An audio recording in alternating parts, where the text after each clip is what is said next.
Hello, everyone.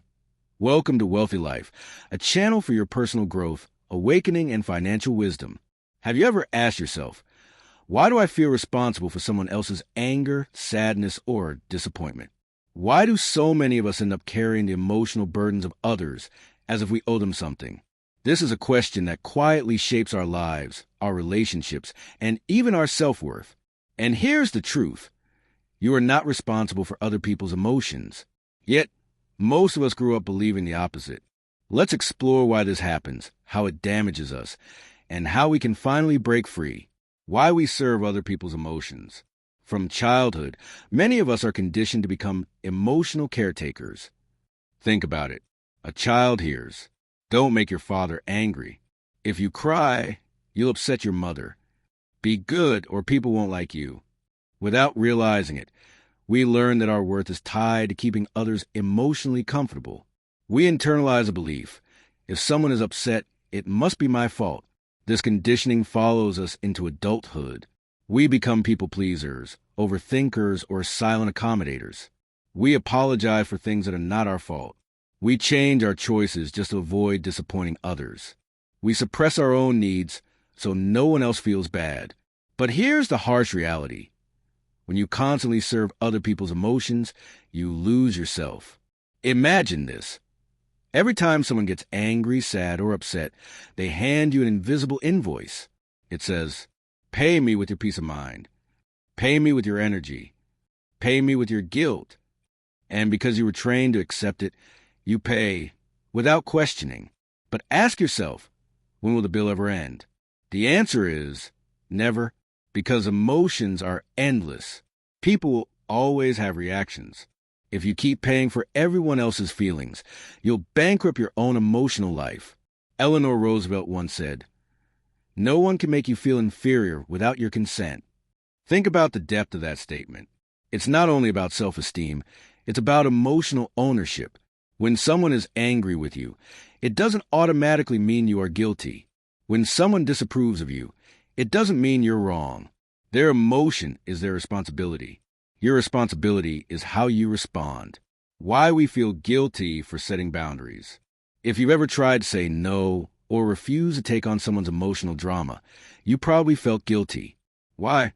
Because society tells us good people sacrifice themselves. Movies glorify the selfless caretaker. Families praise the child who always keeps the peace. Workplaces admire the employee who absorbs stress. But here's the paradox. When you sacrifice your own emotional well-being for others, you don't actually help them grow. Instead, you enable their dependence. You teach them that they don't need to regulate their emotions because you'll do it for them. I once knew a woman, let's call her Sarah. She was a go-to friend in her circle. Whenever someone was heartbroken, angry, or frustrated, they called Sarah. She listened for hours, canceled her own plans, and often went to bed drained. One day, Sarah broke down. She realized that while she had been absorbing everyone else's emotions, no one was there when she needed support. Her life changed when she decided, "I'm not responsible for fixing anyone's feelings but my own." At first, people got angry. Some even accused her of being selfish. But slowly, she built healthier friendships, ones based on mutual respect, not emotional exploitation. Sarah's story is not rare. Maybe you've been that person too. In the film Good Will Hunting, there's a powerful moment when Robin Williams' character tells Will, "It's not your fault." He repeats it until Will breaks down, because deep inside, Will had been carrying the burden of everyone else's pain. He believed he had to be strong, fix everything, and carry guilt for things that were never his responsibility. That scene resonates because so many of us live the same way. We silently believe other people's emotions are our fault, but they're not.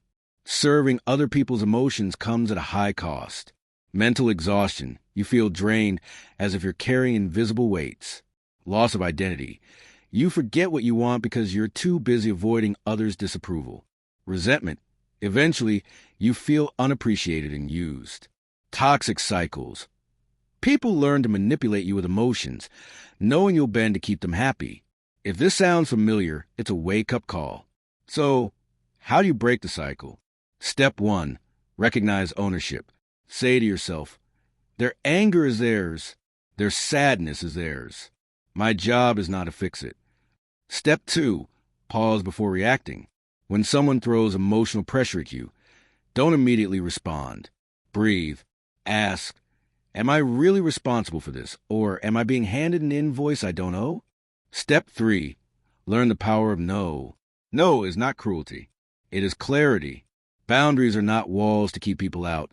They are doors that protect your peace. Step 4, accept that some people will be upset. This is the hardest part.